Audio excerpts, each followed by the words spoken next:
Anfaco Secopesca, representando aqui o secretário-geral da Anfaco Secopesca, o senhor Juan Manuel Vietes, obrigada. Nada. Que não pôde estar presente aqui conosco hoje, tá? Dos Estados Unidos, nós estaremos, né, com a Lynn Dornblaser, que é diretora de inovação e insights da Mintel. E pelo Brasil, eu quero dar um alô primeiro. Vamos dar primeiro um alô aqui para os nossos convidados que estão no virtual. Então você fala com a Lynn e eu falo com o Roberto. Perfeito. Hi, Lynn. Hola, Roberto. Muy buenas tardes. Hello. Did you heard how well, Lynn? Can you both hear us? ¿Nos escuchan, Roberto? Yes, I can hear you just fine. Okay, thank you very much. Thank you very much. Gracias, Roberto. Exactamente. Mira, y tenemos una sorpresa también. Bueno, voy siguiendo en español, como estamos acá con Roberto en la pantalla.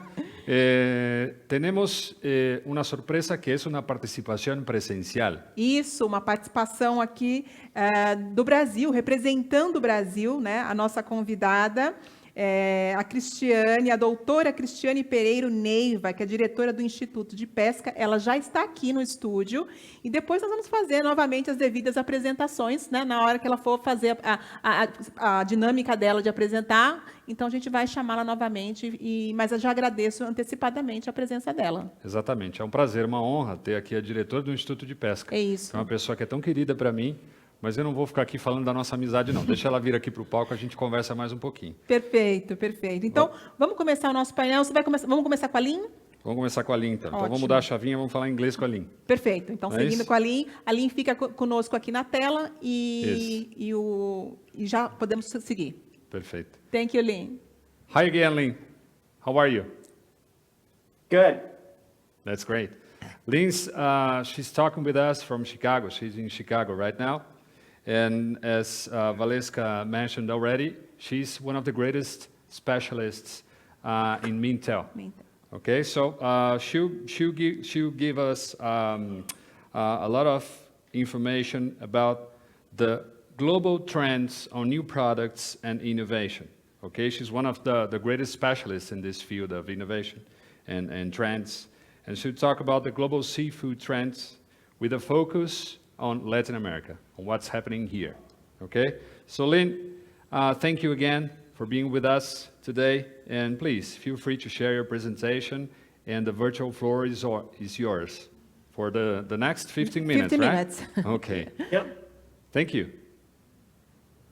Thank you very much. And let me say how much I appreciate being here to speak with all of you today. So hopefully those of you who are listening to a translation of this, the excellent translators are able to keep up with me. Sometimes I tend to speak a little fast, but I'm going to try very hard to not do that. So first off, for those of you who might not be familiar with who we are at Mintel, just to take a second to explain that. Mintel is a global research company. I'm based in our US headquarters, which is in Chicago, which means I'm working from my home office in the Chicago suburbs. But as a global company, as you can see on the screen, there are a lot of things that we do. We've been looking at trends for 45 years. I personally have been looking at trends for 35 of those years. We've got over 200 experts throughout the company around the world.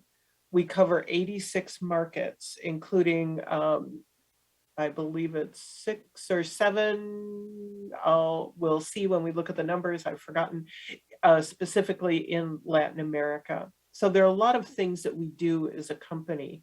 And what I neglected to mention on the very first slide, and it's also on the very last slide, is a web address to go to download a copy of these slides.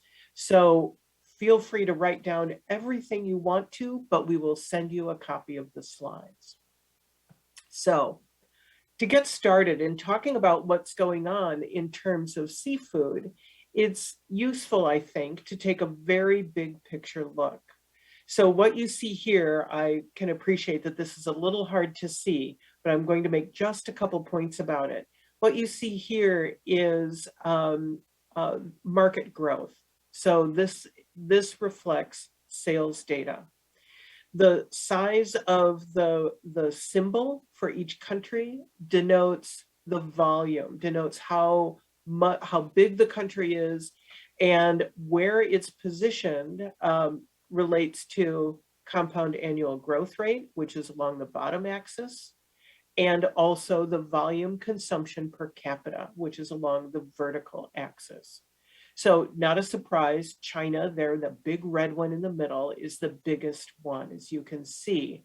But if you take a look all the way on the right-hand side, you see that India has very strong potential in that it has strong annual growth in terms of seafood consumption, but it doesn't consume very much seafood. Portugal is up there at the top, you can see, with quite a bit of consumption and small compound annual growth. I'll show you this for the Americas in just a little bit, but this gives a very good big picture view as to what's going on in terms of the size of the market. Another way to look at the size of the market is to look at new product introductions. So this is all about innovation.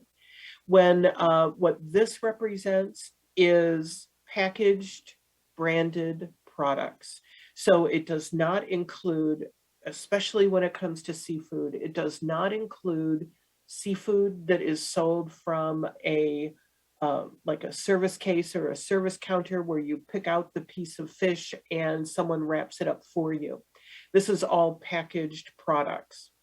But what you see here is new product introductions for all seafood broken out by region of the world. And we show that as a % of the total for each of those regions.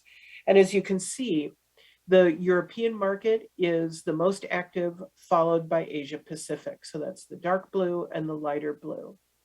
North America is in the pale green. Latin America is in that bright purple. And you can see with Latin America that there have been increases year over year. The same is true with North America.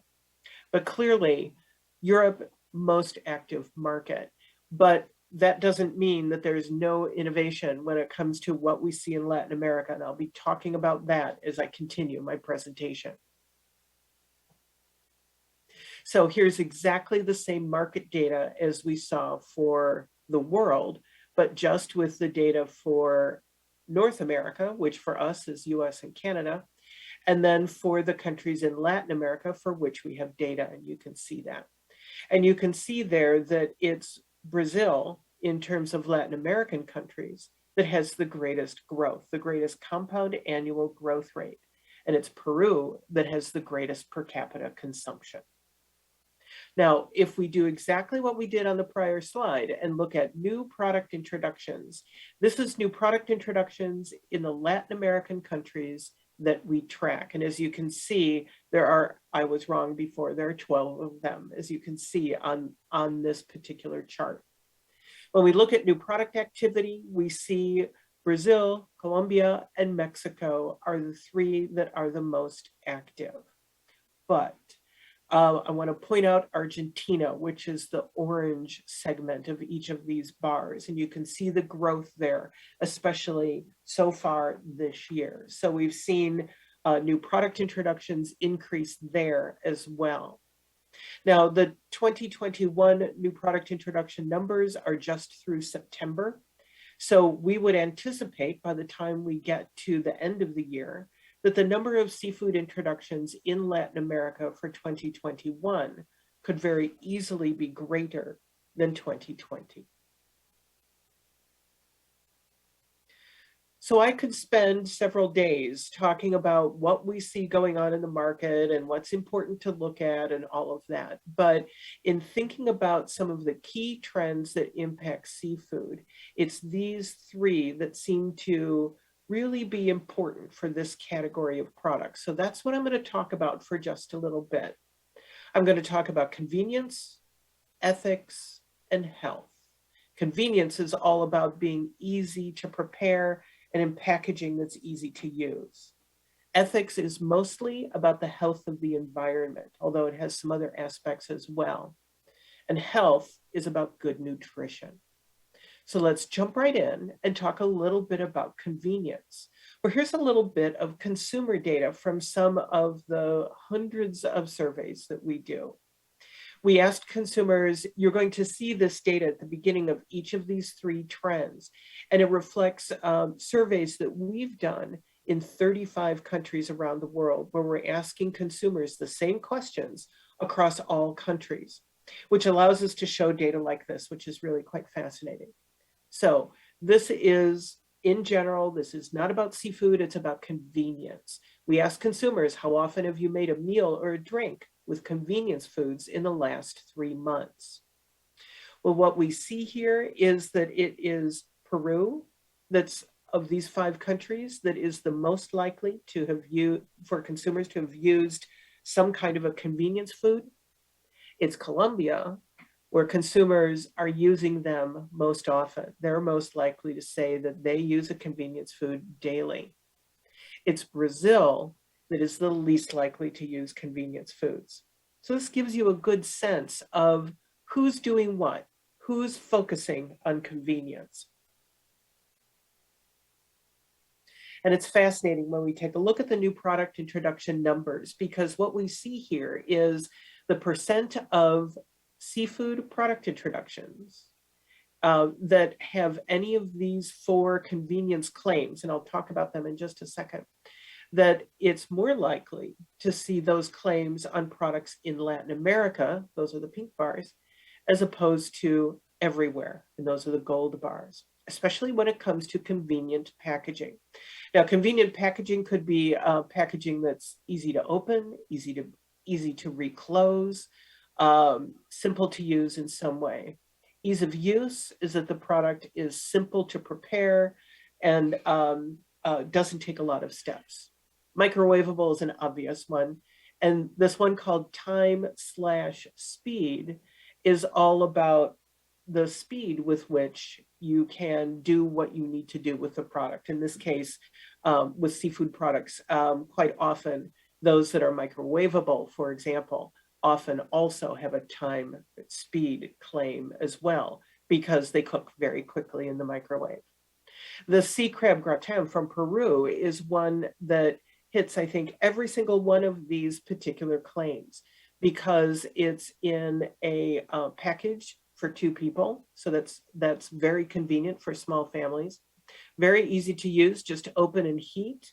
And I believe that this is one that can go into the microwave or can go very quickly into the oven. Now, as we take a look around the world, we see some terrific global inspiration. These are some convenient ways to cook fish that have shown up on product introductions outside of Latin America. So to talk about these just very briefly, the one from France on the left-hand side is designed to go into a water bath, or it's very similar to how you see boil in bag products. It might be appropriate for a sous vide machine, for example. And it talks about how that's the best way to prepare the salmon. In the center, it's salmon again, but it's a frozen meal from Italy under the Findus brand that is in a paperboard baking tray. So it goes straight into the oven from the freezer, and it also happens to be good for the environment. And then the one that's on the right-hand side is in a steam cooking bag. So that one does go into the microwave and cooks in very, very quickly. When it comes to what we see in Latin America in terms of convenience, we see products talking about simple cooking methods or a variety of cooking methods, talking about on-pack recipes. So from the tuna steak that you see there from Colombia is one that says it's perfect for traditional recipes. It has some suggestions of sauces that can be used, that sort of thing. It doesn't have actual recipes, but it talks about the tradition, the traditional way that this might be prepared. In the center from Ecuador is squid, and that particular product talks about how it's for gourmet preparation and that it can be prepared in a variety of ways, in the oven, grilled, boiled, or steamed. And again, from Colombia is shrimp that's already pre-cooked. The company provides a recipe suggestion on the package. And to me, this was fascinating. So this company in Brazil called Live Up is all about easy to prepare, what they call real food. And they've employed a number of experts, as you can see there on the text, to help them develop products. So this is a part of a range of fish and shellfish products, 100% natural, no preservatives. That links to health as well. They can be microwaved, and they serve one.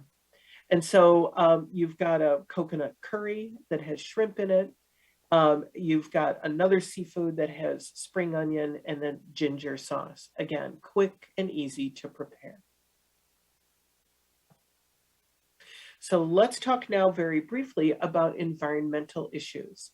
Well, again, taking some of our 35 market data, looking at these 5 Latin American countries, I pulled out some responses that link to seafood most closely. What we see is that about half of consumers or more, depending on the country, are interested in environmentally friendly packaging. Close to 50% are interested in products that help protect water or help support nature conservation. You can see those two very similar. And it's a smaller number, smaller percentage of consumers, around 30%, depending on the country, that are focused on high animal welfare standards. So you see here very clearly that the Latin American consumer is interested in environmental issues. And of course, like we see with consumers everywhere, they want companies to do all the work and to make it easy for them as consumers. But when we take a look at the claims, we see actually relatively few claims on products, on seafood products, that are about sustainability. Here, Latin America is in the orange and global is in the pink. And you can see, aside from the claim ethical animal, which is about how animals are treated, aside from that one, there is a smaller percentage of products that have been introduced in Latin America that focus on helping to sustain the habitat, being an environmentally friendly product or an environmentally friendly package, or talking about recycling. But to illustrate that ethical animal claim is the product that you see here from Carrefour. It's mackerel in a can, very straightforward, but it has the Dolphin Safe logo. It was showing very clearly that it is trying to do the right thing when it comes to keeping dolphins out of nets for seafood. Now we see a lot of global inspiration when it comes to the environment. We see tuna, for example, that talks about being ethically caught, pulled and line fished in small local boats. That's from the UK. We see others that talk about being locally sourced, as you can see there with the seafood steaks from India. They talk about exactly where those fish are caught. And the one on the right from the US is about the package. It's about the smoked salmon that is in a 20% smaller package. So you multiply that by hundreds and hundreds and hundreds of packages, and that begins to add up.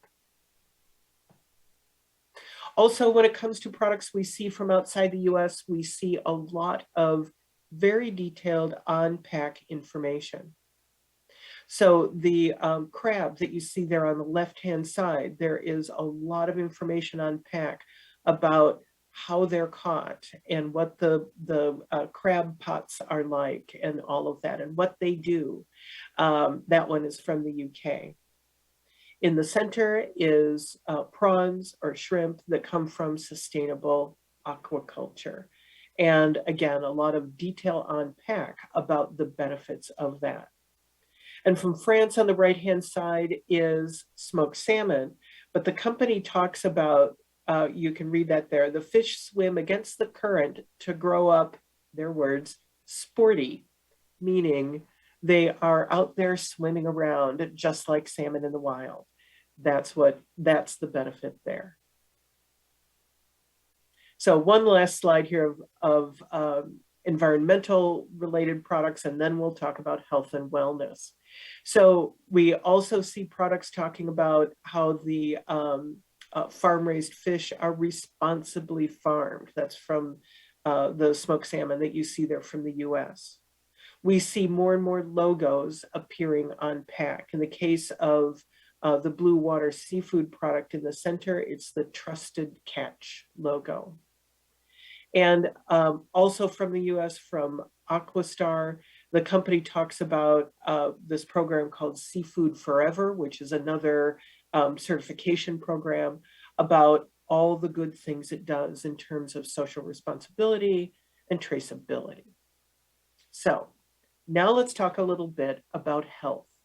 Again, taking a look at some of our data across markets. I just pulled these two out because, again, they seem to link very well to seafood. We asked consumers, what factors are important to you when shopping for food? And there were about 10 or 15 responses. I pulled out just ones that, two of them, that was source of vitamins and minerals and high protein content, because those really do link very well to seafood. As you can see, consumers are interested, especially when it comes to a source of vitamins and minerals in Latin America. That one leads over high protein content. Colombia is the country that's most interested in high protein claims. Brazil, the country that's the least interested in protein claims. But this does give you a sense that consumers do want to know more. They are interested in products that talk about the built-in benefits that those products have, the built-in health values that they have. So when we take a look again, when we take a look at those claims, so the claims that I chose to take a look at was high or added protein, and then two that really link to that idea of no bad stuff or clean formulations. One is the all natural claim, which is precisely that, it's that term on pack. And the other is no additives and preservatives. And you can see here, except for no additives and preservatives, it's about the same percentage of seafood product introductions that bear the protein claim, that bear the all natural claim, a little bit less when it comes to additives and preservatives in Latin America. But you can see a great example on the screen with these yellowfin tuna cubes from Mexico talking about being preservative free. So when we take a look around the world to see what's out there, we see a lot of seafood products talking about protein. The one from Australia there, the canned salmon, talks about 12 grams of protein per serving. Now note that for seafood, it's not about added protein. It's quite simply talking about the inherent protein benefits in the product. In the center there from New Zealand is some baby octopus. And again, talks about it being a good source of protein, also talks about the vitamins and minerals, as does that canned salmon. And another one from Australia is smoked sardines, again, talking about the protein and all of the other benefits. When it comes to products from around the world, we see shelf-stable products really doing a very good job of focusing on the nutritional content of the seafood that's inside that package. So the trout that you see there talks about the protein, talks about omega-3s, potassium, and iron. So really driving home the good nutrition. In the center there from Canada are mussels in a glass jar. And again, those talk about omega-3 fatty acids, also talk about exactly where they're harvested. So there's an environmental message as well. And then lastly there from the US, from Giant Eagle, which is a regional retailer. That's tuna in a pouch, flavored tuna in a pouch. And again, talks about being a good source of protein and also no gluten, no saturated fat, no GMOs as well. So really focusing on the good nutrition in those shelf-stable products. In Latin America, the products tend to focus on those clean formulations.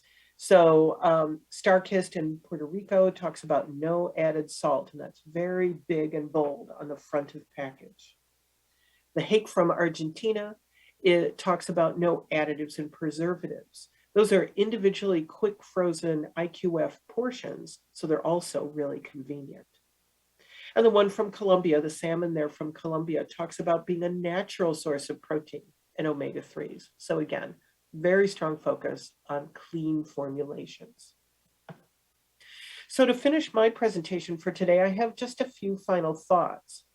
When it comes to convenience, we think that we will continue to see more product introductions. We've gotten used to cooking at home during COVID-19, and some of that activity will stick with us. And so there will always be a need for more convenient, easy to prepare seafood products, whether it's those ones in those steam cooking bags or ones that are individually quick frozen, whatever it might be. When it comes to ethics, of course, sustainability, it continues to be very important in the marketplace. And consumers expect companies to be transparent and to provide detailed explanations about how the seafood is caught, how the aquaculture is done, what the company is doing to help maintain the oceans. And lastly, when it comes to health, I think seafood is in such a great place when it comes to health because of all of the very important built-in nutrients in seafood. And every company has an opportunity to more clearly communicate that on package. So I hope you've been able to understand me well enough, and I hope you've been able to get a few bits of inspiration. Here's the web address, as you can see on the screen there. Please do follow that so that you can download a copy of the presentation. Thank you very much. Wonderful, Lynn. Thanks a lot. Excellent. I put the link for the presentation, I put it on the chat, okay, the chat, so everyone's interested can download it from the landing page that Mintel brought to us. My final thought after your presentation is that Mintel knows more about ourselves than we do. You are talking this behind the scenes, yes. Okay, Valesca, so I guess we can move forward. Ok, thank you, Lynn. Thank you. Bom, eu vou seguir agora em espanhol com nuestro próximo invitado que se conecta con nosotros desde España. Me gustaría de invitarle el señor Roberto Alonso, secretario general adjunto de Anfaco Secopesca, representando al secretario general de la misma institución, el señor Juan Manuel Vieites. Bueno, hola, más una vez, señor Roberto. Hola, buenas tardes. Buenas tardes. Buenas tardes. Bienvenido. Bueno, la temática de hoy es sobre los conceptos de la industria pesquera 4.0, basado en la experiencia española. Ya estamos muy despiertos totalmente para oírlo. Por favor, los próximos 15 minutos son suyos. Muchas gracias. Te comunico cuando vemos la pantalla. Ahí, ya se nos aparece. Perfecto. ¿Sí? Perfecto. Bueno, pues muy buenas tardes para Brasil, muy buena tarde. En primer lugar, agradecer a Seafood Show Latinoamérica esta jornada, esta invitación. Es un auténtico placer poder conectar con Brasil, un país que para Anfaco pues, es un país amigo, un país con el que tejer relaciones económicas y comerciales. Y por supuesto, tal y como se adelantó, disculpar pues la ausencia, que le hubiese encantado estar incluso ahí con ustedes en Brasil, del secretario general, de Juan Vieites, para hablar de la industria pesquera 4.0 en la práctica, la experiencia española, ¿no? ¿Por qué? Para aquellos que no conozcan Anfaco Secopesca, pues seguramente la pregunta será ¿por qué Anfaco, no? Anfaco es una organización que tiene 117 años de historia en España. Somos un clúster porque tenemos empresas, 41 empresas asociadas de toda la cadena Mar Industria, con empresas de referencia internacional, pues que también tienen, por ejemplo, una gran colaboración en el Brasil, pues con marcas que seguramente conocerán de conservas como Gómez Acosta, Crusoe Foods o Leal Santos.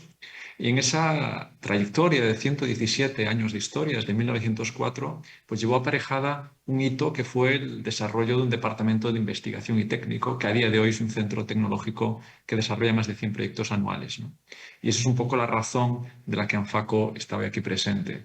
En términos agregados, ustedes saben que España es un player muy importante a nivel internacional en la producción de transformados de productos de la pesca y la acuicultura, con especial peso en la conserva, ¿no? Somos segunda potencia mundial de producción de conservas, primera por variedades, sardina, mejillones, almejas, etc. Luego también de esta facturación es muy importante decir que el sector español buena salud, en el sentido de que durante la pandemia se adoptaron medidas que permitieron aumentar la exportación y también la producción nacional. Eso también es un esfuerzo, yo creo que un símbolo de liderazgo. Y en este sentido, como indiqué, son 239 precisamente a día de hoy y tenemos todos los eslabones de la cadena Mar Industria asociadas, ¿no? Esto nos da una visión global del sector, una visión de transformación, que es también, repito, el motivo por el cual estamos aquí. Y en esa transformación, la Industria 4.0 ha sido un pilar de competitividad del sector, ¿no? Porque con tecnología somos capaces de producir más y mejor, más eficientemente y sobre todo generando el valor añadido que, como acabamos de ver en la presentación de Mindel, se puede buscar a través de esos embalajes que requieren de una cadena de transformación eficiente, ¿no? Tenemos esa presencia en los órganos de gobierno internacionales. Creemos que es muy importante el progreso, hacerlo no solo desde la parte interna, sino hacia la parte externa con los stakeholders. La colaboración es imprescindible. En este sentido, como indiqué, la organización, la asociación, tiene pues, ese centro de investigación, ese centro tecnológico que tienen en imágenes, ¿no? Es un centro tecnológico que tiene más de 100 profesionales actualmente y trabajamos tanto en la parte analítica, desarrollando metodologías. Somos el laboratorio más reconocido en acreditaciones del sur de Europa actualmente en industria de transformación de productos de la pesca. Luego también tenemos una planta piloto donde desarrollamos tecnología con esas empresas líderes y con el tejido pyme, las medianas, pequeñas empresas que las ayudamos en esta transición digital, y eso es un poco lo que estamos actualmente consiguiendo, ¿no? Tenemos más de 70 años, líderes también no solo en Industria 4.0, también tenemos otra serie de líneas que ahora explicaré, ¿no? Realmente lo importante es que tenemos un grupo de investigadores próximos al mercado que son capaces de dar respuestas, ¿no? Más de 100 proyectos anuales. Voy a citar algunos, voy muy rápidamente a la parte de ejemplo porque sé que 15 minutos dan el tiempo justo y quiero dar los mensajes clave. Además, esta presentación os la quedaréis. Y lo importante es que los proyectos que desarrollamos tienen siempre una participación empresarial. Las empresas tienen que ser el eje y centro del desarrollo industrial y de la investigación aplicada. Y eso, a lo menos en ANFACO Cecopesca, es como el éxito que hemos tenido siempre bajo esa perspectiva, ¿no? En esas 4 líneas, acuicultura, Industria 4.0, economía circular y salud, hoy vamos a hablar aquí de Industria 4.0. ¿Qué ejemplos, no? La Industria 4.0 tiene muchas líneas, muchas teorías que ahora también citaremos, pero hay que tocar tierra, ¿no? Hay que explicar cómo la Industria 4.0 puede impactar en las empresas. Ahí tenemos el trabajo que estamos realizando en las tecnologías habilitadoras, robótica, automatización, robótica colaborativa, la visión artificial, el Internet de las cosas o, por ejemplo, la realidad aumentada. En esos diseños prototipos industriales aplicamos esta tecnología, le metemos también pues, tecnologías que llamamos paralelas, pero que son necesarias, y una evolución como puede ser la hiperespectral, tecnologías de trazabilidad blockchain, metemos temas de plataformas TIC, impresión 3D, hemos hecho realización de cuestiones, y todo al final con el mismo objetivo. Tenemos que conseguir que la digitalización, la tecnología, permita a las fábricas ser más eficientes, porque si no estamos cometiendo un error, ¿no? Un poco entrando en materia, ya hemos visto que es ANFACO, vamos al tema central de la ponencia, la industria 4.0, ¿no? O industria digital, como se conoce en otras partes del planeta. Esto es algo que ya viene desde 2018, es un concepto que surgió y que ha tenido gran prensa.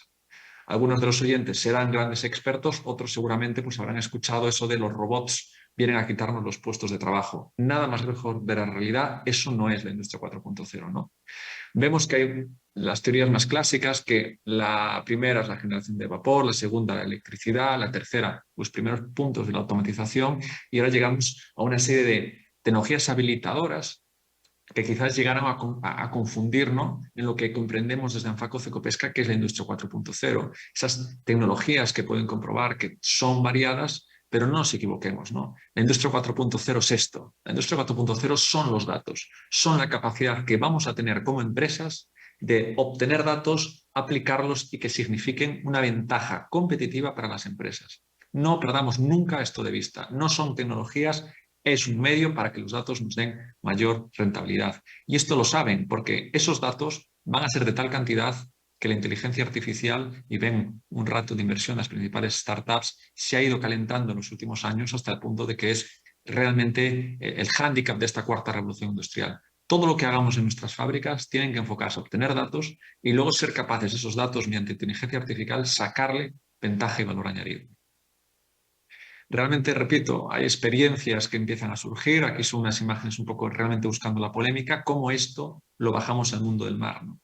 Hay ejemplos que intentan atraer la realidad aumentada a los entornos, cómo se puede aprovechar en las experiencias de usuario, pero realmente lo que tenemos que ser conscientes, y es lo que vuelvo a repetir, es qué necesidades tiene el sector, ¿no?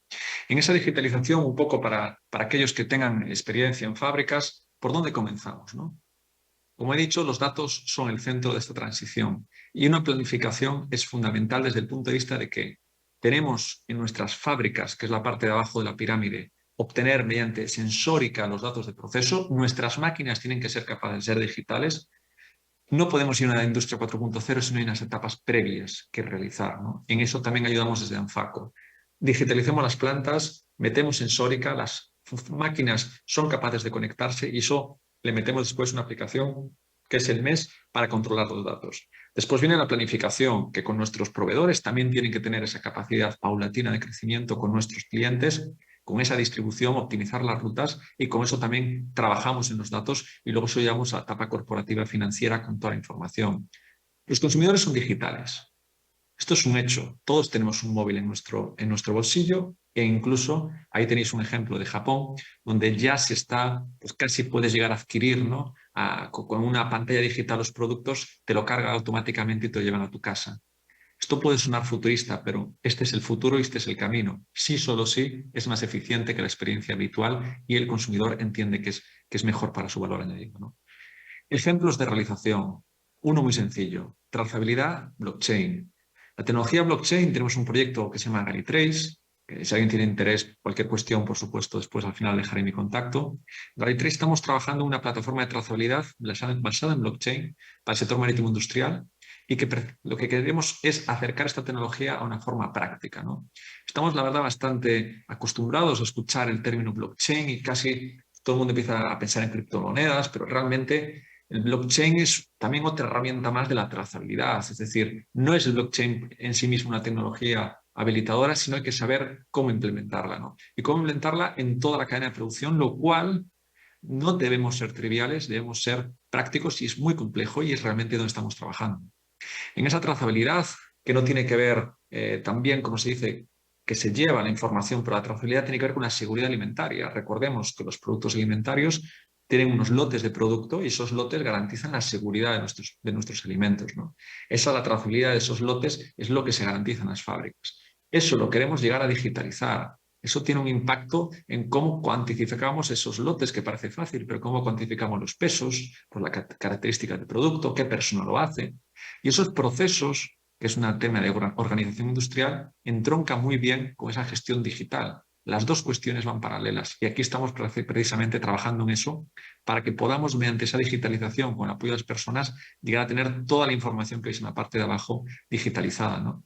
Entonces, lo que queremos con esa digitalización, primero organizamos procesos, después digitalizamos y después el blockchain nos ayuda, ¿no? ¿El blockchain nos ayuda en qué sentido? Pues podemos llegar a meter al consumidor, a nuestros proveedores, a nuestros clientes, en esa cadena de validación, ¿no? En esa validación que no es centralizada, es distribuida, es decir, los nodos de la red nos permiten, en esa herramienta que estamos desarrollando con las empresas, que entre sí se validen, entonces evitar que haya un fraude en la información que se transmite, ¿no?, a lo largo de la cadena. Eso es fundamental, porque al final el blockchain en eso sí que tiene aplicación, en esa plataforma que hay que irla trabajando y haciéndola crecer, porque eso garantizará que es una plataforma eficaz y eficiente, ¿no?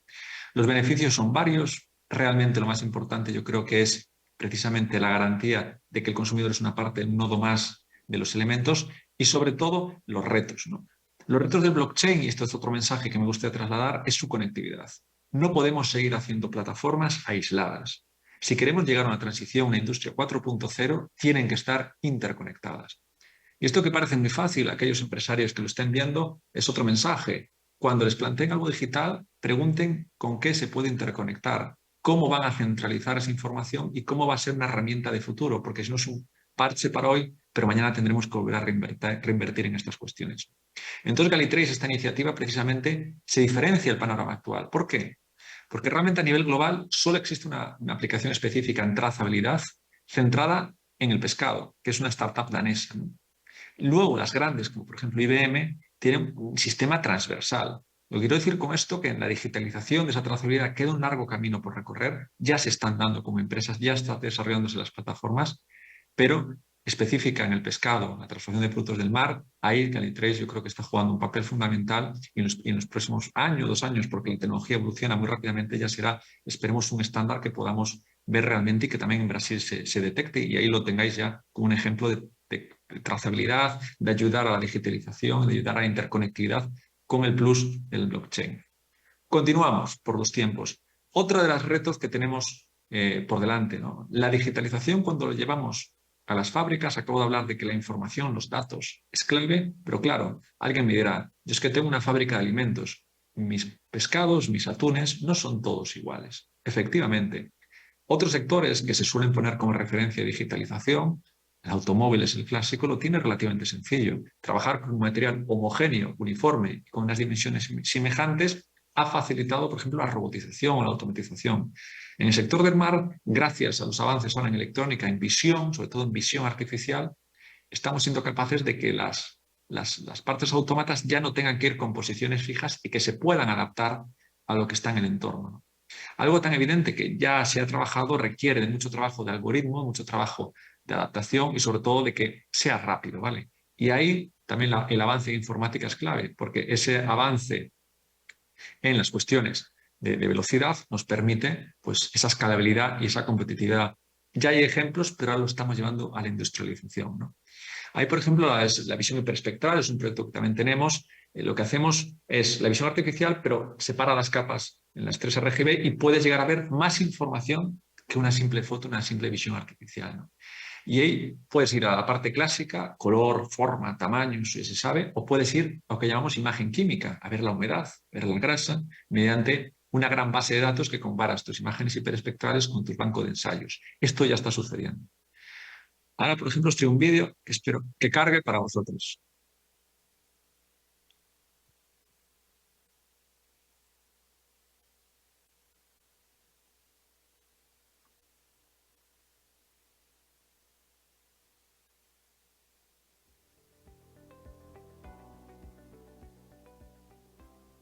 Bueno, disculpas a los traductores, está en gallego, espero que haya sido sencillo. Como vemos, esto es una aplicación de obtener data, obtener información de la materia prima. Repito, esa data que obtenemos de las producciones, luego lo llevamos a ese sistema centralizado con el resto de IoT, con el resto de máquinas y vamos trabajando en esa industria 4.0 que he explicado. Lo que hicimos con la hiperespectral es le llamamos el hipercubo. Como veis, saca las frecuencias y con eso y un banco de ensayos paralelo, en esa planta piloto, con el laboratorio que disponemos, vamos cruzando datos y obteniendo pues, esos resultados que estamos citando, ¿no? La explicación os la dejamos ahí, saca de ondas, esto es ingeniería al final fotónica, análisis y con eso, repito, sacamos parámetros de grasa, humedad, etc.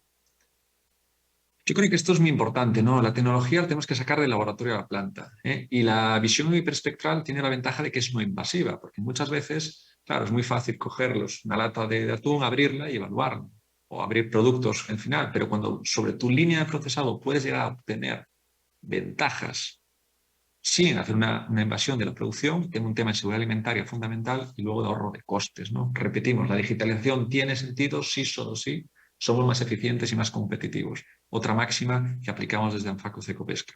Aplicaciones hiperespectral que existen en muchos sectores alimentarios. Para el tema de selección de manzanas, para el tema de pastillas, pero estamos ahí en industria farmacéutica, en marquetas, en frutos secos, etc., ¿no? Nosotros lo estamos llevando a la industria del pescado y del marisco. Perdón, que esta ya la vimos. Otra de las tecnologías con la que ya estamos trabajando es lo que llamamos gemelo digital. Gemelo digital es un proyecto que tenemos desarrollado en el cual ayudamos a aquellas fábricas, les simulamos tenemos un módulo, ¿no?, de desarrollo bastante sencillo, y con ese módulo de desarrollo metemos las plantas productivas y somos capaces de asesorar a los clientes actuales, pues, por ejemplo, si quiere hacer cambios de layout, antes de hacerlos con una forma sencilla, cuál va a ser más efectivo, cuáles son los takt time, los tiempos ciclo que debe tener los diferentes puntos de la línea productiva, o incluso cuando quieres desarrollar una fábrica desde cero, pues probar y meterte desde dentro con unas gafas de realidad aumentada y casi ponerte en el propio sitio de tu fábrica y poder llegar a ver cómo va a ser lo que quieres, ¿no? Eso tiene un valor para las ingenierías y para las empresas pues muy, muy importante, porque van a reducir errores, y reducir errores, si son las etapas tempranas de un proyecto de ingeniería, es mucho dinero. Y ese dinero que luego nos amortiza, etc. Entonces, vemos otro ejemplo de cómo la digitalización ya ayuda a las fábricas, en este caso españolas. Una máxima que me gustaría repetir es esta. Esta imagen creo que es muy evidente. Las personas ya no podemos competir con velocidad y fuerza, porque las máquinas nos van a ganar. Y además no tendría sentido, ¿no? Tenemos que ser capaces de que nos asesoren y nos ayuden. Esto, repito, es muy sencillo y sabemos que hay que dar unos pasos previos. Tiene que ser la aspiración de nuestros proyectos, ¿no? Cuando hablamos de automatización, aquí tienes un ejemplo de un SCADA. Esto sería, por ejemplo, los datos, ¿no? Esto es un SCADA típico, en el cual recibes datos de la planta, podría recibir esos datos de la tecnología hiperespectral, por ejemplo, de las máquinas, y tú con esto puedes llegar a tener por detrás un algoritmo de inteligencia artificial que estés trabajando. Pero luego también tenemos la parte clásica, automatización y robótica. Estos datos y esa técnica de visión permiten a los elementos móviles, los que tienen que interactuar físicamente en X y Z con la planta, para agilizar, por ejemplo, procesos delicados como el corte, ¿no? Corte de grandes piezas de túnidos, por ejemplo. Eso se puede llegar a automatizar, pero necesitabas, para ser eficiente, adaptarte. En este sentido, nosotros también trabajamos en esa parte del diseño de las garras, ¿no? La manipulación repito, de piezas de acero es muy sencillo, son piezas homogéneas, se mueven igual, pero la manipulación de piezas alimentarias requiere un agarre casi como una mano humana que sea capaz de ayudarnos en esos procesos. Hay también muchos prototipos, se está trabajando en muchos procesos industriales y es el avance en el cual también ayudará a acelerar los takt time de los procesos. Perdón, y ahora vamos a poner un vídeo.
Como veis, existen estas tecnologías de robótica, sirven y apoyan. Ahí fue un ejemplo de colaborativa, de robótica colaborativa, y luego también de estanca, ¿no? La colaborativa es muy importante para la seguridad de los trabajadores.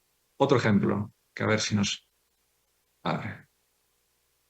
Aquí en este ejemplo, por ejemplo, es la automatización de procesado de salmón, donde podemos llegar a coger esas etapas, ¿no?, separadas, y realmente facilitar lo que es el pick and play, es decir, el empaque, ¿no? Veis que ahí tiene una cámara de visión, esa es la cámara blanca, la luz, una cámara de visión, va viendo la calidad de los elementos, después clasificar por tamaños, por formas, por colores, e incluso por densidades o por porcentajes de grasa, ¿no? Entonces, otro ejemplo de elementos de clasificación que pueden llegar a tener una alta, pues, rapidez. Como vemos aquí hay dos robots araña, pero cuanto más pongas en línea, más puedes acelerar la velocidad del proceso y, por tanto, ser más competitivo. Aquí tenemos otro ejemplo simplemente también que ya se aplica en las fábricas. Estos son ejemplos reales, es decir, de cómo se coge el tema del paletizado de envases. Esto ya se puede ver en bastantes fábricas, esto es bastante común. ¿Por qué? Porque esta diferencia de lo anterior, esto trabaja sobre elementos homogéneos y uniformes. Esto en otros sectores se aplica y sería otro ejemplo de cómo se puede trabajar en encestado de autoclaves y de manipulación de latas de conserva. Bien. Más proyectos que trabajamos, por ejemplo, otros casos reales, ¿no? El Melloratún. Aquí estamos trabajando en el desarrollo de maquinaria para acelerar la descongelación, el empaque y la parte final de la esterilización en envase. Esto gracias a los datos y al desarrollo de equipamiento. Recordar, el equipamiento también de las fábricas fue un papel fundamental para que sea capaz de obtener datos del proceso y trasladar a nuestro escala. Otro tema que trabajamos muy importante es la unidad mixta con Anfaco y con Emenasa, ¿no? Es un grupo industrial. Aquí, por ejemplo, en la parte de corte tuvimos dos grandes proyectos, un inicial y luego al secundario, donde con la visión hiperespectral le estamos desarrollando y también se puede aplicar en tecnologías novedosas, ¿no? Aquí también trabajamos en el algoritmo. Es muy importante que esta tecnología tiene una parte de inteligencia artificial muy importante y eso es base de datos, trabajo, prueba de campo y continuar con el algoritmo, ¿no? El Spectuna fue lo que aprovechamos de todo lo anterior, robot artificial para seleccionar piezas enteras. También para el corte. El corte es uno de los procesos en seguridad de los trabajadores muy críticos y con esto estamos considerando clasificar y cortar y con ello obtener una mejora de rendimiento adaptándose con la visión. Lo que hace años no era posible, ahora ya es posible. Señor El ENTI es Roberto. otro proyecto. Aquí usamos lo que llama la simulación térmica, ¿vale? Lo que simulamos los autoclaves y vemos el tema de fluidos, ¿no? Tenemos la distribución interior de fluidos, de las temperaturas y de cómo el proceso de esterilización, si es homogéneo en un autoclave, qué puntos fríos o calientes tienen y con ello optimizar los tratamientos térmicos. Optimizar el tratamiento térmico implica ahorrar costes en todo el tema de gas, en todo el tema energético, etcétera, que tan importante y de moda hasta ahora, ¿no? Realmente tenéis un vídeo del equipamiento en la presentación, que lo tendréis para poder ver completo, pero realmente es eso, simulamos anteriormente el autoclave, mejoramos los tratamientos térmicos y obtenemos productos de mayor calidad con menor coste energético. Eso es un ganar-ganar que yo creo que es lo que se busca a día de hoy en las fábricas para, repito, ser más competitivos. Señor Roberto, perdón, Sí. hemos avanzado un Sí, poquito en estoy el tiempo. terminando, ¿eh? Sí, perfecto, adelante, por Sí, favor. me quedan dos transparencias. Perfecto, adelante. Vale, todo lo anterior es importante recalcarlo. ¿Y cómo implementamos todo eso? También con ciberseguridad.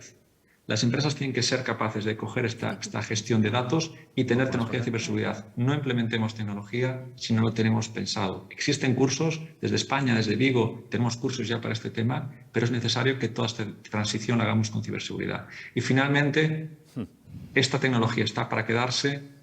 Siempre estamos muy ocupados, pero que cuando nos den una novedad no perdamos de vista las luces largas, el futuro, porque si no otros vendrán y ocuparán nuestro puesto. Ahora sí, tenía 20 minutos, me he ajustado al tiempo. Muchas gracias y a su No disposición. te preocupes. Gracias, gracias, señor Roberto.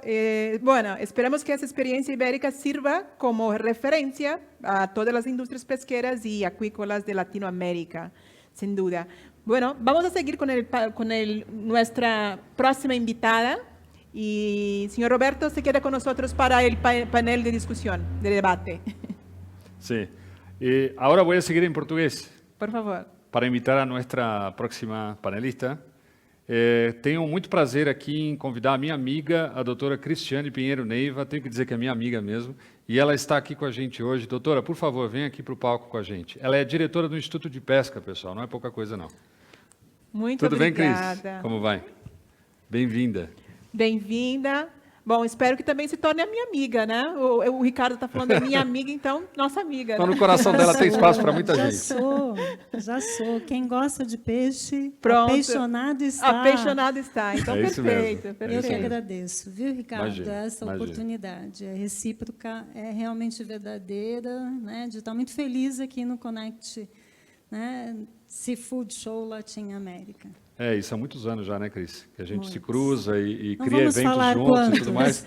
É o suficiente. O suficiente. Valesca, então eu vou deixar a palavra com a Cris, então, a doutora Cristiane. Sim, Né? Ela briga comigo porque eu chamo de doutora Cristiane, mas é doutora Para Cristiane. fazer jus, né, a todo esse conhecimento. Exatamente. Então, por Ela não é favor. diretora do Instituto de Pesca à toa. E tem um Exato. trabalho excelente justamente nessa questão do aproveitamento integral do pescado. Né? E hoje ela teve o desafio aqui, ela aceitou o nosso desafio, de fazer um resgate de experiências do setor privado e combinar isso com a experiência da academia, né, para trazer experiências Essa práticas. aproximação que a gente sempre fala, né, entre a academia e o setor privado, então a gente vai ter aqui essa demonstração, que bom. Sem dúvida, exatamente. Agradeço o convite mais uma vez. Imagina, fica à vontade. Então, Obrigada. agora os próximos 15 minutos são seus. Tem um Muito cronômetro aqui obrigada. que o pessoal de casa não Não consegue tá ver vendo. e que vai criar uma pressão sobre ela, mas não tem problema. Fica à vontade, se quiser fazer a apresentação em pé ou sentado, tanto faz. Tá bom? Fica à vontade.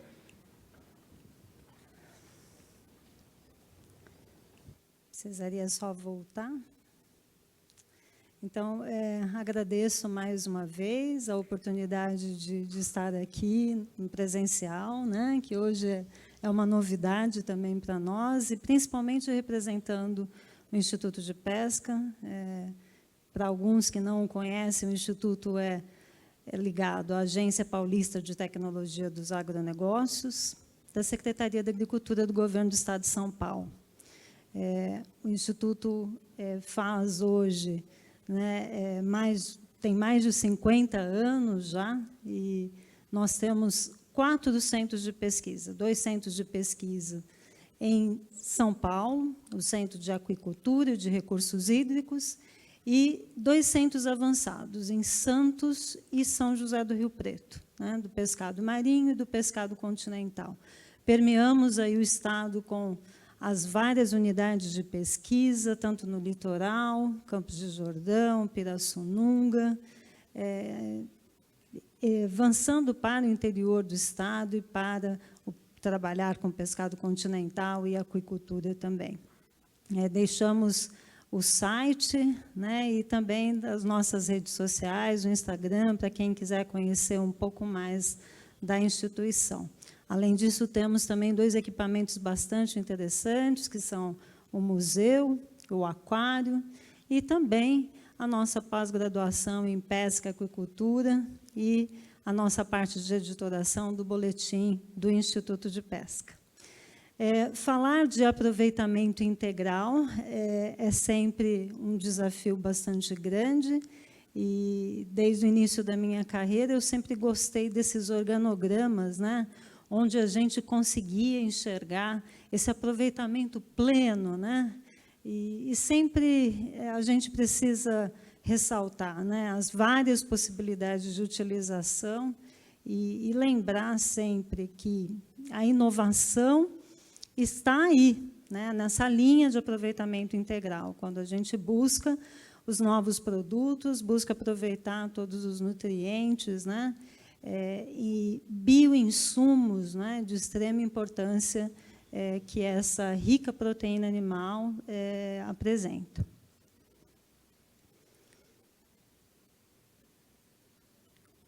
Então, para as questões relacionadas à utilização desses subprodutos, né, buscamos principalmente evitar o desperdício de nutrientes, reduzir a poluição ambiental e buscar o desenvolvimento de produtos com valor agregado. Agora, essencialmente, esse quadro não estaria completo se nós não colocarmos nesse cenário a viabilidade econômica da utilização desses subprodutos.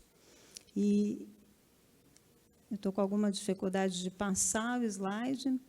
E a questão ambiental é bastante imprescindível, né, no tocante ao aproveitamento de subprodutos, pois os problemas ambientais e a crise dos recursos demonstram essa necessidade de avançarmos de forma sustentável com a introdução dessas novas tecnologias para a produção de alimentos e, principalmente, considerar a segurança alimentar e o melhor aproveitamento das diferentes matérias-primas. É interessante essa foto destacando principalmente a carcaça, né, após a retirada do filé, o resíduo que nós encontramos nos principais mercados, né, depois que retiramos principalmente o filé, as postas, né, e o que sobra, né, principalmente no mercado consumidor. E toda essa questão do subproduto linkado, né, com desenvolvimento de projetos de desenvolvimento e inovação, né, alinhados aos objetivos do desenvolvimento sustentável estabelecido pela ONU, né, agregando esforços para produzir conhecimento, tecnologias inovadoras, né, e mitigar, superar as fragilidades sociais, econômicas, ambientais nas atividades extrativas agropecuárias, agroindustriais e também aquelas relacionadas à pesca e aquicultura. Então, nossos projetos de pesquisa hoje têm como cerne, né, o que nós denominamos de ODSs, né, que são essas 17 ODSs, e, sem dúvida nenhuma, a questão de aproveitamento dos subprodutos, né, e busca do aproveitamento integral está extremamente linkado, né, a essa questão de sustentabilidade. Uma questão futura, né, ESG, Environmental Social Governance, né, surge para definir essas questões de sustentabilidade dentro dos critérios tangíveis para as empresas, para as indústrias serem avaliadas. Então, esse é cada vez mais, né, a nova cultura de sustentabilidade que nós vemos em todo o mundo, né? É um crescente interesse pelas questões de sustentabilidade, transformando a indústria, inclusive, de investimentos e levando a uma maciça movimentação de investidores, né, que se preocupam com esses aspectos relacionados à sustentabilidade e acabam deslocando seus portfólios, né, para ativos ou fundos que estejam alinhados com os princípios da sustentabilidade.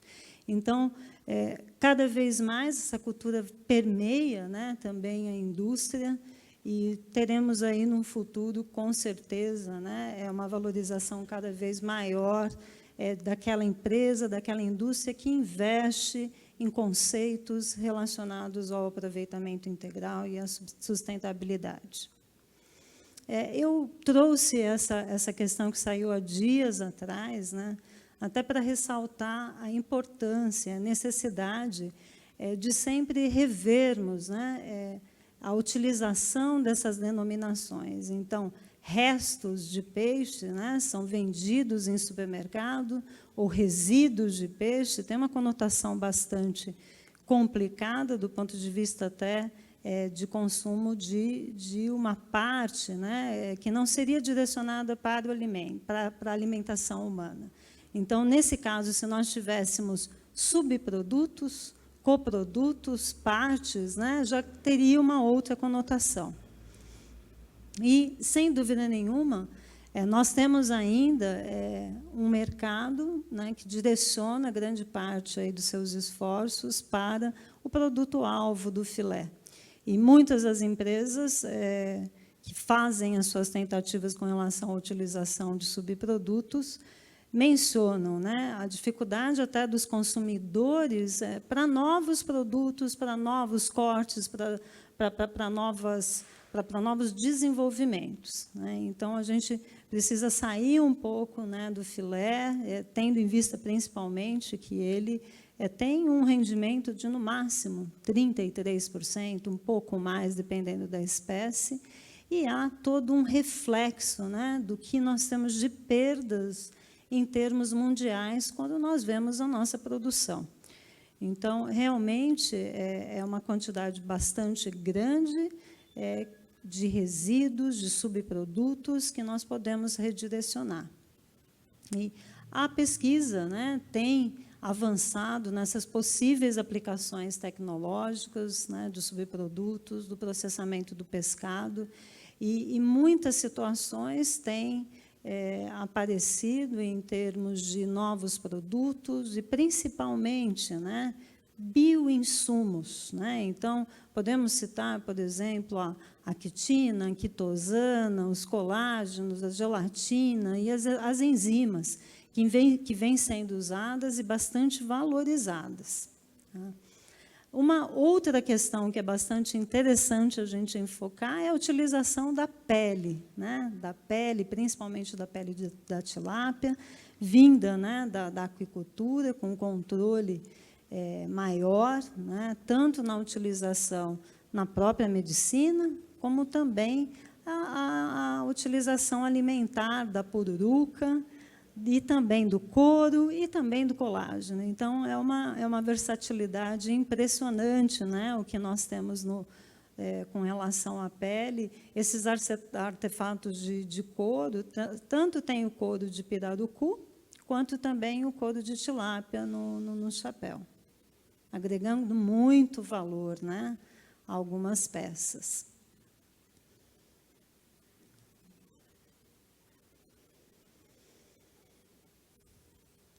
E gostaria de avançar agora em explorar alguns exemplos de cases, de indústrias, né, que vêm se destacando com a utilização dos subprodutos. E a primeira coisa que nós pensamos quando falamos em subproduto é o seu direcionamento para a indústria de farinha, de peixe e também óleo de peixe. Então, nós temos essa empresa que vem estabelecendo várias unidades e já alcança aí, junto aos principais players de produção, tanto da aquicultura quanto também no sul do país, na indústria da pesca marinha, mais de 800 toneladas dia de produção. Então, é uma empresa que vem se destacando e as indústrias, né, mencionam que começa a acontecer um novo direcionamento, uma retomada, então, para maior valorização desse resíduo, logística, né, para que se consiga um produto nutricionalmente de melhor qualidade. A Associação Brasileira de Resíduos Animais demonstra, né, no seu diagnóstico, que a utilização do resíduo de pescado, ele vem estagnado e com crescimento relativo, né, muito pequeno, mas ele continua a acontecer. Então, sem dúvida nenhuma, é um mercado, né, com tendências aí para um crescimento. Com relação, né, a algumas indústrias que trabalham, principalmente a carne mecanicamente separada ou a carne mecanicamente moída, né, o CMM, nós, então, temos exemplos de produtos empanados, né, tanto com espécies marinhas, importadas, né, espécies também que vêm da aquicultura, como a tilápia, principalmente, e com produtos que avançam, inclusive, no mercado consumidor infantil, né? Os empanados caem muito bem, então, esse é um dos exemplos de utilização, principalmente, né, de carne mecanicamente separada e carne moída.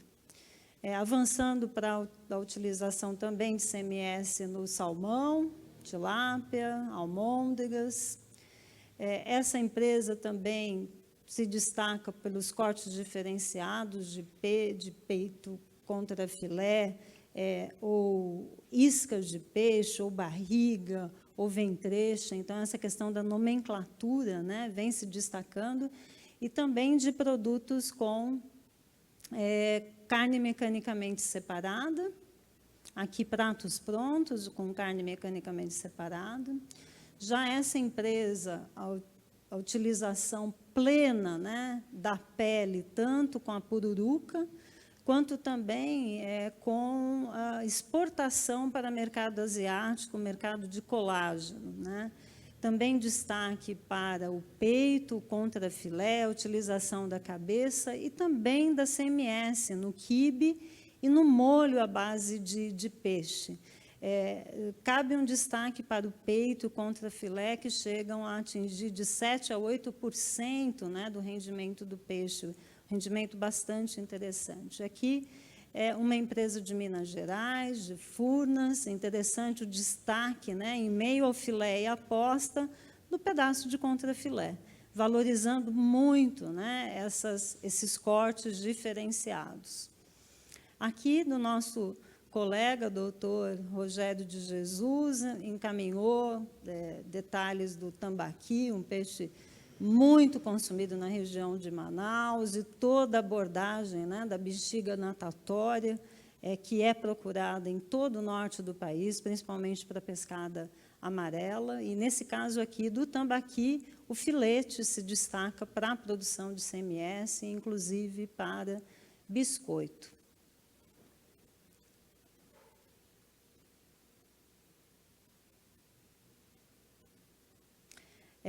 Sem deixar de falar na CMS, que é uma área que eu atuo, na busca de um produto de melhor qualidade, né? Nós trouxemos alguns destaques, né, de rendimento.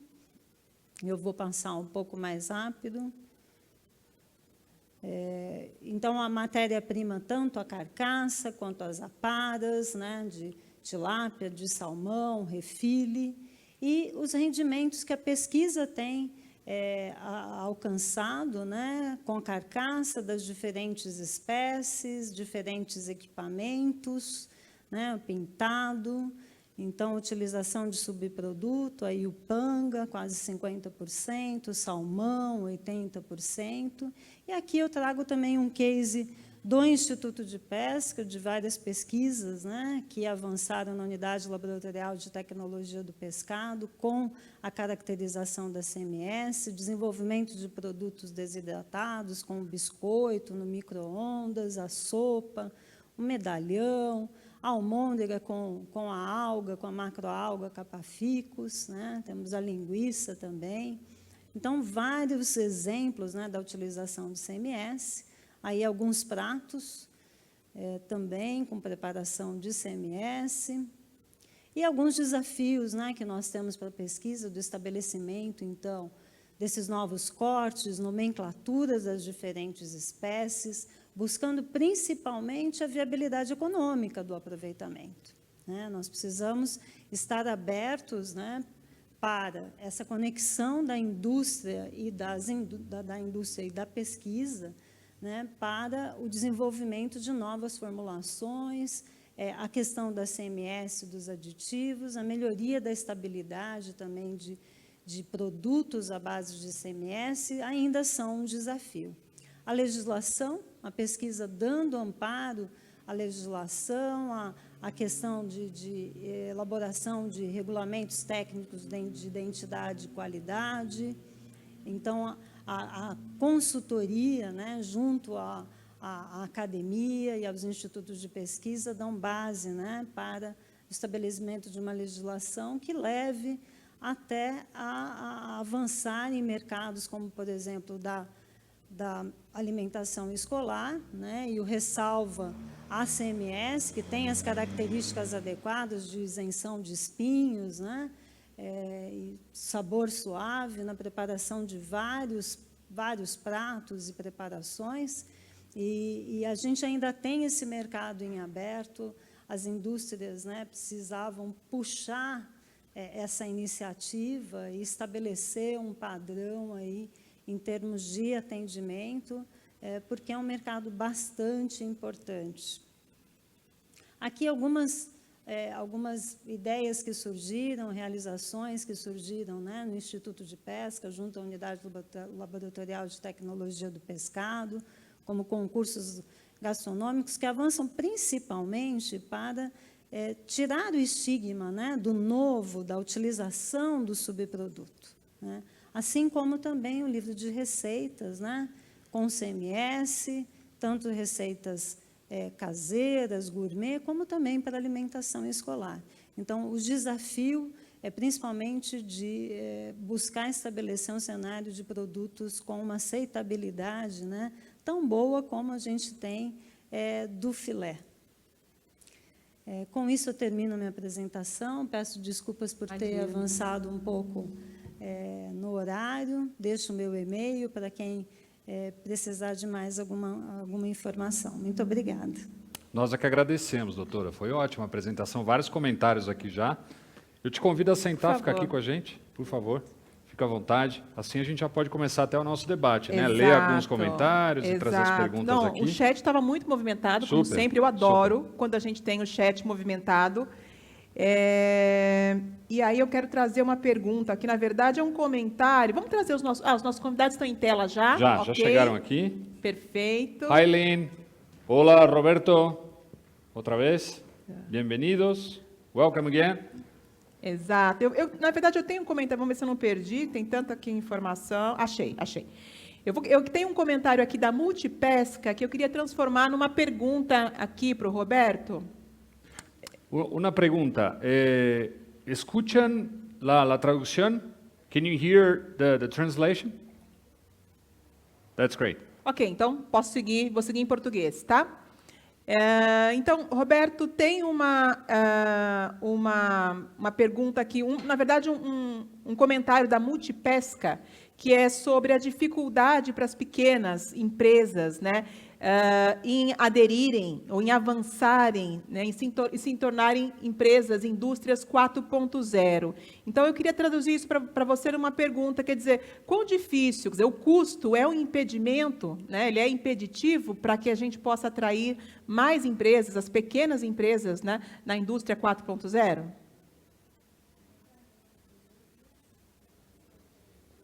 Gracias por la pregunta, Multipesca.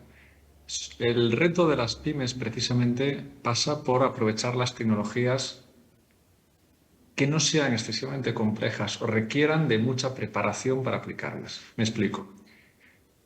Una pyme que, por ejemplo, tenga pues, a nivel de producción pues, algunas etapas, información como pesos o información como información de los autoclaves, pues puede llegar a tener, por ejemplo, todos los temas de esterilización centralizados y empezar en la digitalización. Lo que hay que hacer es ir dando pasos y ver realmente dónde quieres digitalizarte. Con tus clientes ya hay iniciativas, por ejemplo, en trazabilidad, iniciativas de que pretenden valorizar, por ejemplo, el origen o pequeñas escalas o pequeñas cadenas de valor y van metiendo digitalización en puntos muy concretos para que esa información llegue e intentar que ese producto tenga mayor valor. Es decir, lo que intenté decir es, este es el objetivo, esta es la utopía de la industria 4.0, esto es lo que se está haciendo las grandes empresas líderes y las pymes sumándose a estas, pero por supuesto hay que empezar por la base, por lo básico, ¿no?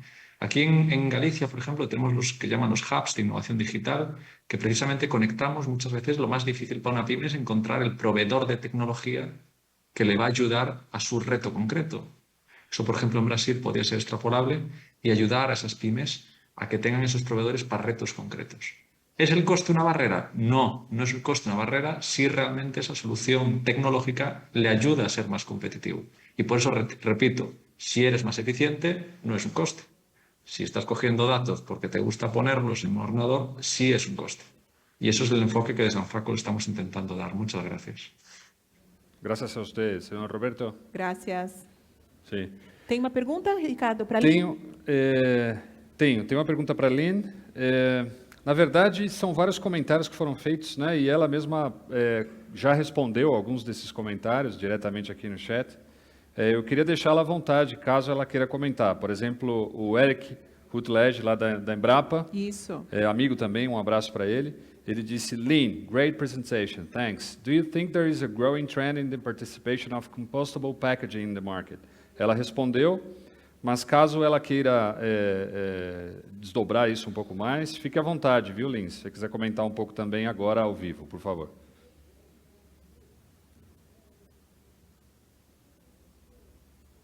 We can't hear you. I don't know if the mic is on. Sorry, I had muted myself and forgot to unmute myself. No problem. I think the idea of compostability is one that many consumers want to engage in, but don't know what to do. And the challenge is that regulations or facilities from one community or one location to another are so different that it's almost impossible for consumers to know what to do. And so I think the opportunity, in addition to working with communities to help them if they need it regarding industrial composting, the opportunity that companies have is to help consumers know of their package what can be compostable. How do you compost it? You don't compost it in your own garden, for example, but to give them as much information as possible so that they can begin to feel more comfortable with finding ways to do that, for finding ways to be better to the environment. That's great. Lynn, may I add another element of discussion here, which is, well, it's the same element that Roberto was tackling just before your speech. Everyone's concerned here about how to introduce the small-scale companies and industries into the business, right? And when we are talking about packaging and we are talking about innovation and new products, this question also comes up. So Marcelo Arias, he asked specifically about how the smallest companies, small and medium companies and aquaculture producers, they can establish strategies for differentiation of product and value added. So if you can please comment a little bit on that, I appreciate it. Thank you. Sure. One of the things that we often see with small companies is that a small company often is doing something very unusual, whether it is based on the ingredients or the flavors or the preparation method or the packaging, whatever it might be. And it's often those small companies that are the ones that are then, that larger companies either purchase or borrow ideas from. And so for any small company, I would quite simply say, find what it is that's different about what you do and talk about it constantly.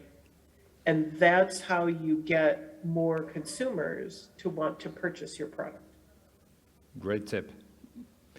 So, yeah, Valesca? Eu tenho aqui, eu queria ler primeiro uma consideração do Alex Augusto Gonçalves, Doutor Alex. doutor da UFERSA.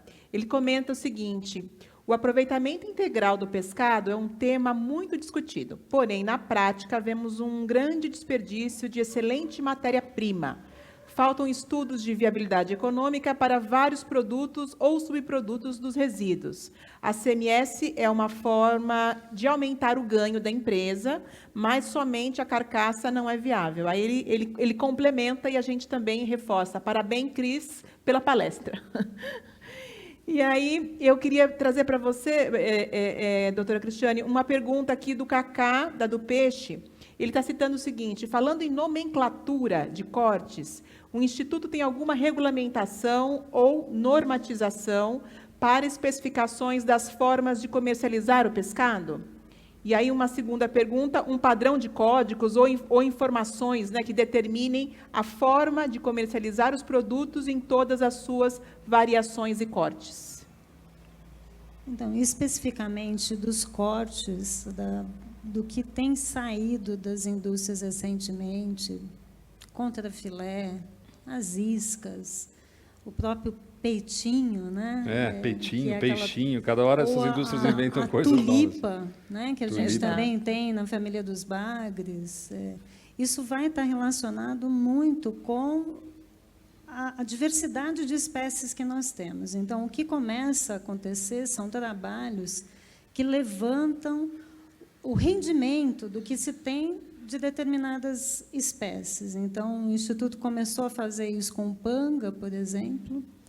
Então, a partir do filé, o que mais é aproveitável, qual que é o rendimento da CMS, essa questão que o doutor Alex Gonçalves colocou é extremamente importante, porque as questões de viabilidade econômica, elas sobressaem. Algumas empresas, inclusive, mencionaram que, após a retirada dos cortes, né, do peito, do contrafilé, que representa de 7% a 8% do peso, já não compensa retirar a CMS. Então, todas essas formas de aproveitamento, elas começam a aparecer, e é muito interessante, porque a indústria que tem o domínio, né, de como aquela espécie se comporta e como se dá a retirada manual, mecanizada, e a academia e a pesquisa, ela tem que estar junto exatamente para amparar com os dados, né, de rendimento e, sobretudo, amparar tecnicamente para que avancemos nos regulamentos técnicos. Perfeito. Né, de identidade e qualidade, porque nós ainda não os temos, né? Nós não temos para CMS ainda no Brasil. Então, temos grandes desafios e, em conjunto com a indústria, com certeza, a gente vai conseguir avançar.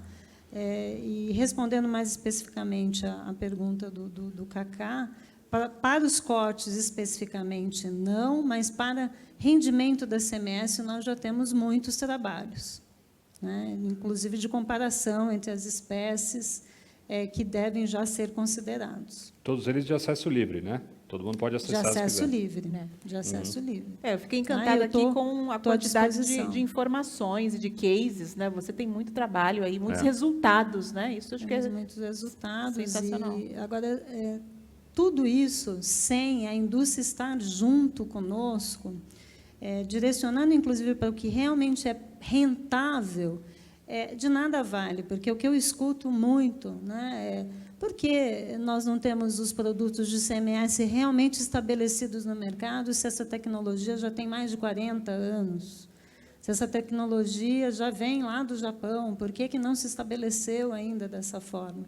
Então, eu respondo, né, que, dentre os vários fatores, um deles realmente é a questão de viabilidade econômica e também de estabelecimento de qualidade desse produto ainda no mercado.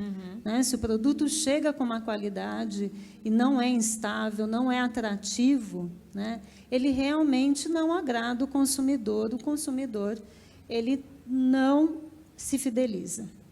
Né? Então, nós ainda precisamos avançar num padrão de qualidade que permeie pela indústria, né? E ela puxe realmente esse padrão maior, né? Inclusive para CMS, que é feito com subprodutos. Exato. Obrigada, obrigada. Valesca, a gente tem mais alguns comentários e perguntas. Temos tempo? Não temos. Não temos? Não Que temos. pena. Que pena. Mas você Já pode estava super trazer. empolgado aqui. Estamos estourados aqui. Eu já tô, olha, esse aqui já morreu. Eu já peguei o celular aqui para ver as perguntas e acompanhar. Tá certo. Então, bom, apenas gostaria de mencionar aqui, a Rúbia tinha uma pergunta, a Rúbia também do Instituto de Pesca, querida. Ela manda, saludos ao senhor Juan Vieites. O Instituto de Pesca e a Anfaco Secopesca são parceiros aí, né? Muitos anos também fazendo eventos em conjunto. O próprio Sincope teve a participação do senhor Juan Manuel Vieites uma das vezes, então, excelente. Gostaria de convidar a todos os nossos palestrantes aqui presencialmente ou virtualmente, que se puderem ficarem um pouco no chat com a gente, puderem colocar seus contatos para que as pessoas possam tirar o resto das dúvidas que sobraram, porque infelizmente a gente vai ter que avançar, não é isso? Exato, exato. Mas aí fica o nosso agradecimento, né, por trazer um tema que gerou aqui tanta discussão, né, tantas dúvidas e também uma demonstração de que que existem caminhos, né, existem trabalhos muito bons sendo executados, né, nessa integração, que é o que a gente vem falando aqui no dia de hoje, né? Nosso a palavra mantra. de ordem hoje é integração, né? Perfeito. Isso. Gente, muito obrigado então, obrigado doutora por vir presencialmente, foi um prazer. Mais uma vez. Imagina. Thank you. Muchas gracias, señor Roberto. Thank you, Len. Maybe we can catch up next year in person. In person. ¿Ok? Nos vemos el próximo año, señor Roberto, presencialmente quizás. Gracias. Chao, gracias.